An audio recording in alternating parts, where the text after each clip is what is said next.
Right, got the next part of gradient for you guys, and this is combining it with Pythagoras.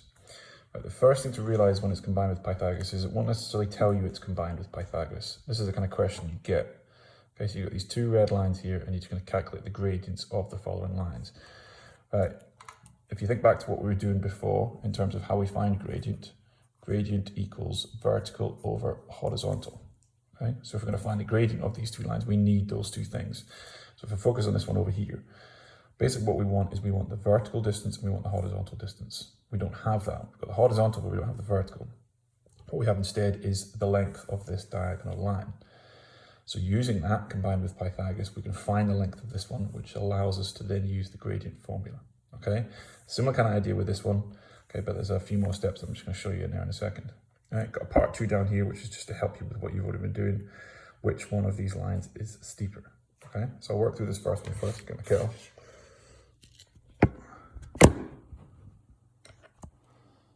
Right, so what I basically need to do is I need to find the length of this line. So I'll just call it an x. You don't have to do it like that.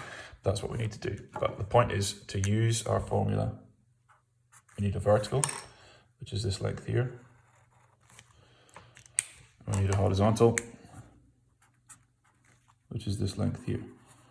So I can't find my gradient unless I have those two things. Obviously I've got the horizontal, that's fine, but I need to know this length here, and I don't at the moment. So I have to kind of think about what I do have this length, and I know because obviously I've got a right angle triangle that I can use Pythagoras to find that length, okay? So if I'm going to find this length using Pythagoras, I need to think back to what I did in terms of Pythagoras. This is a shorter length. So in terms of my Pythagoras' theorem, I'm taking away, okay? A squared equals c squared minus b squared. This is my c, it's opposite the right angle, so it's my longest side. I'm just going to call this one b, which makes this one the a that I'm trying to find. So then x squared equals 10 squared minus 7 squared, which is 100 minus 49, which would give me 51. So if I'm going to find that length x, I need to find the square root of 51, in which case I'll need a calculator. Square root of 51, 7.14. All right, don't worry about the fact that that's a decimal. Okay, we've got a formula and it takes care of itself in a second. But bear in mind that's the first part of the question. That's just going to allow us to find a gradient. That's not the gradient. Okay, right. So to find my gradient, and don't mind you writing it like this, it's the vertical, which is this 7.14, divided by the horizontal, which is 7. It's not a very good diagram, but anyway. And if it's like that, if it's a dodgy fraction with a decimal in it, just put it in your calculator. Okay, so all I'm going to do is I'm going to do the 7.14 divided by 7. And that gives me this number here, 1.02.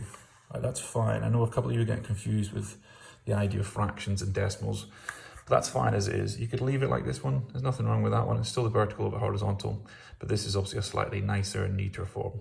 Okay, so the gradient of that line is 1.02. Easy peasy. Okay, for the second one, it's a little bit more complicated.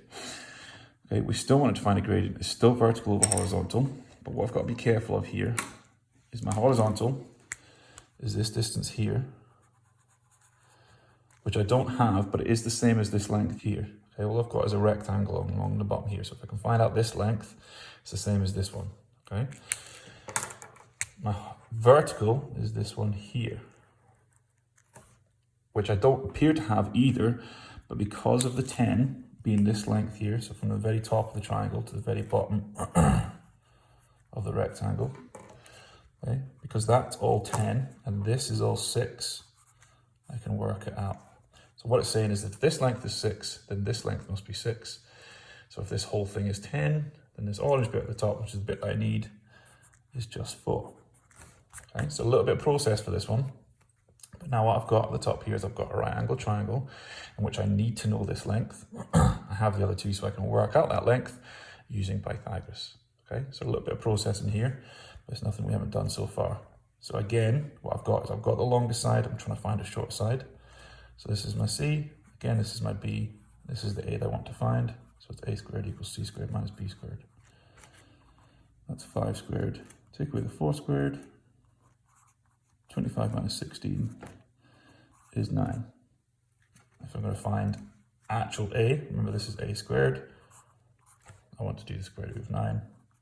Nice and easy, it's just 3. Right, again, don't get carried away. This is not you finished. This is just this is you finding the length that you need to be able to find a gradient. Okay, so we pop that into our formula next. Move this down a little bit. So our gradient equals vertical over horizontal.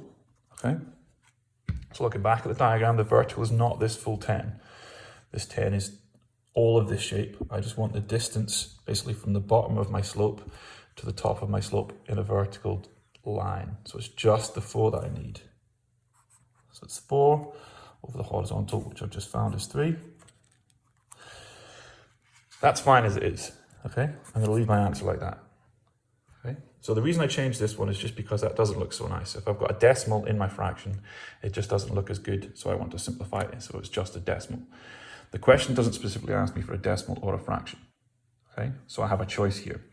However, in part 2, which of these is steeper? So because now I've got a decimal and I've got a fraction, it's not very easy to compare, okay?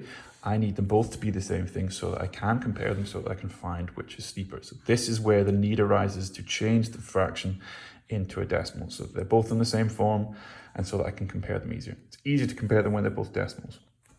So what I'm going to do with this 4/3 is I'm going to change it. And all I need to do to change it is literally stick in a calculator. So I'm just going to do 4 divided by 3.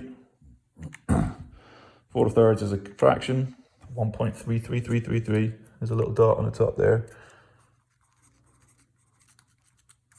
As a decimal. So the gradient of this line is 1.02. Gradient of this line is 1.333. And obviously since 1.333 is bigger, then that is a steeper line.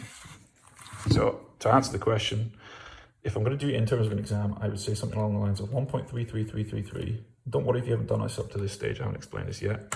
It looks like a 7 because I'm trying to lean around a blooming kettle. 1.333 is greater than 1.02. Here's a little symbol for you. 3 dotted line, 3 dots means therefore the second line is steeper. Something like that is all you need, okay? Right.